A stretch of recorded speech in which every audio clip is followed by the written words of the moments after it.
Gunner's Holiday Shepherd Shenanigans.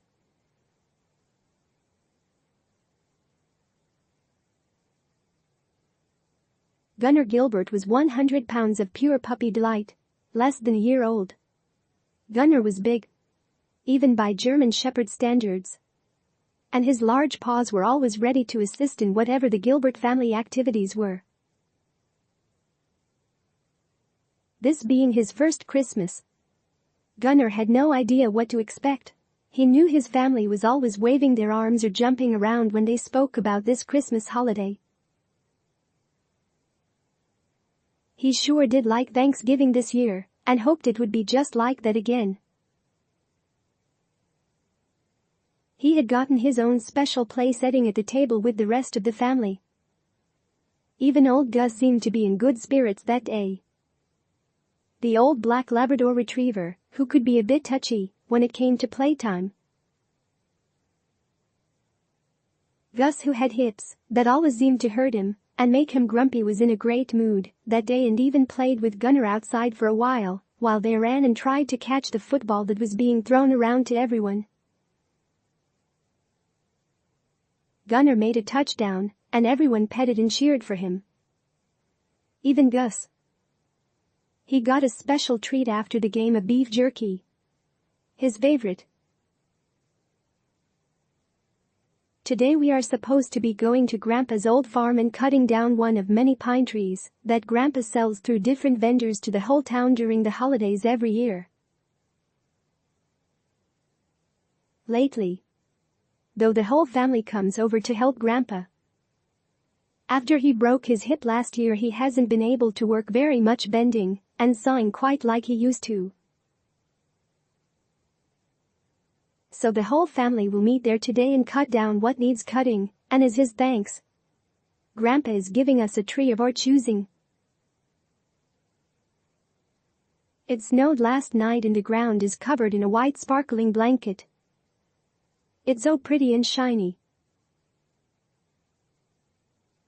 Gunner's eyes start to hurt when the sun peeks over the horizon and lights everything up super bright. Gunner runs to the front door as Dad walks out, rubbing his eyes and heading for the coffee pot in his PJs and slippers. "Okay, boy. Here you go," Dad says, opening the door for him. The first thing Gunner noticed was the icy cold blast of air that went straight through his fur. Shaking it off as the hypnotic smells lured him off the porch and into the great outdoors to explore and discover. His first step into the snow stunned him. "This white stuff is so cold," he said to no one in particular. "Yes, it is," came a reply from Gus, showing up beside him. "This is your first time with snow, huh, kid?" "Sure is. I didn't know it would be this cold." Gus started to laugh.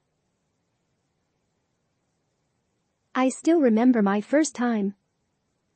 I was a lot smaller than you and got excited coming outside not knowing about ice yet and went skidding off the porch to land face first in the stuff. I was stuck upside down like that with nothing but my tail waving like a flag in the air." Gunner laughed with him. "What happened next?" "They had to pull me out. You're lucky this is only a few inches." Gunner laughed even harder, trying to imagine Gus as a puppy and getting stuck like that. "Well, what are you waiting for, young un? Go have fun." That's exactly what Gunner did too. Running and playing until he couldn't feel his feet anymore. Later that day they left for Grandpa's and Gunner got to help Gus pull the sled filled with Christmas trees. It was fun.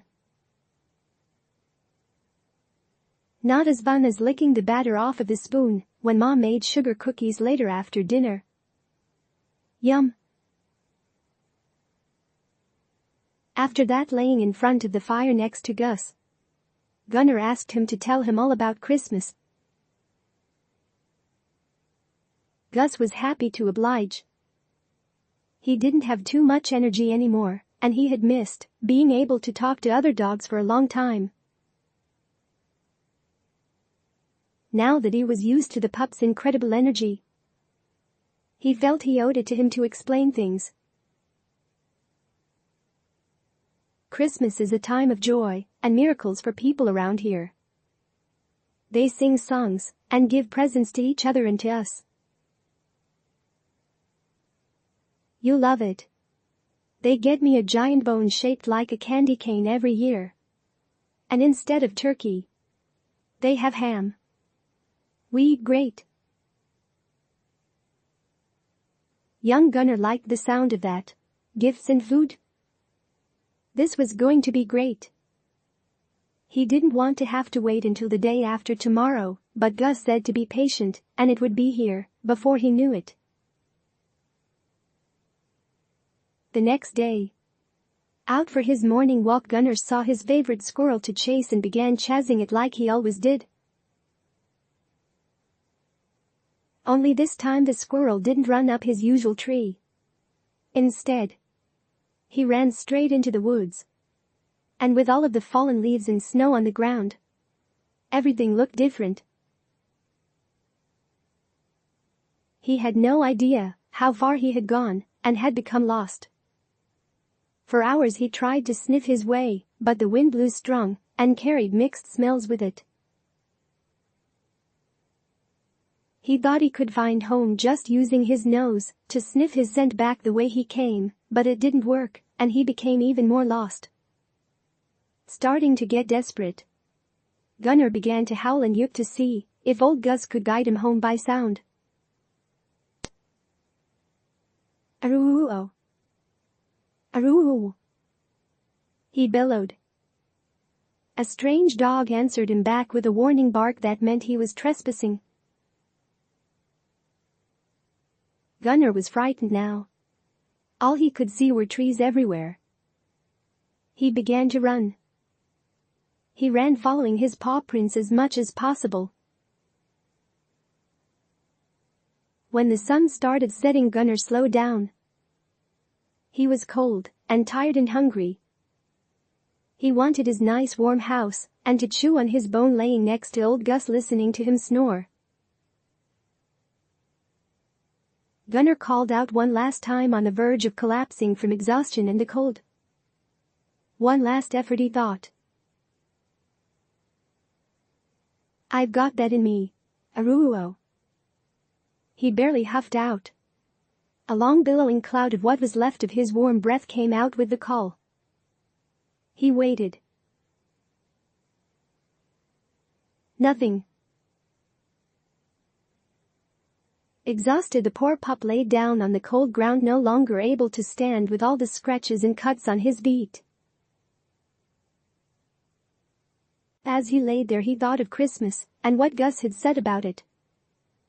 Gunner just knew that he was going to miss it and began to cry and whimper from the heartbreak and unfairness of it all. Gus was going to be so mad at him. He wondered if they would even come to look for him in this weather. He watched as a snowflake fell down right on top of his nose. He laid his head down ready to give up when he heard Gus's faint howl somewhere off in the distance. Gunner cried and whined louder, unable to howl back. He was so tired. Before he closed his eyes, he remembered seeing his owner carrying a flashlight and a warm blanket and Gus leading the way at a full run. Hours later, Gunner awoke next to his nice cozy fire with his paws bandaged up, and Gus's warm body snuggled up next to him. You're awake finally. I thought you were going to sleep through Christmas. Gunner looked around. There were presents everywhere. It was the best day ever. Everyone was happy to see him, and nobody was mad at him. He was the guest of honor and was treated like royalty. Even by Gus, who pushed his food bowl closer to him on the floor with his nose, since he wasn't able to sit or walk just yet with his paws hurt. He had to be carried outside and then picked back up gently and placed on the rug by the fire. There were so many treats and toys. What an amazing holiday this was. Gunner was glad he didn't have to miss it. "How did you find me?" he asked Gus before he went to sleep. "It wasn't easy. There were a whole lot of tracks, but it was your cries that led me to you. You did good, kid." "Thank you for finding me," Gunner said after a yawn. "Sure, that's what friends are for," Gus replied. Gunner smiled. He had a real friend. He went to sleep content and never chased a squirrel into the woods again.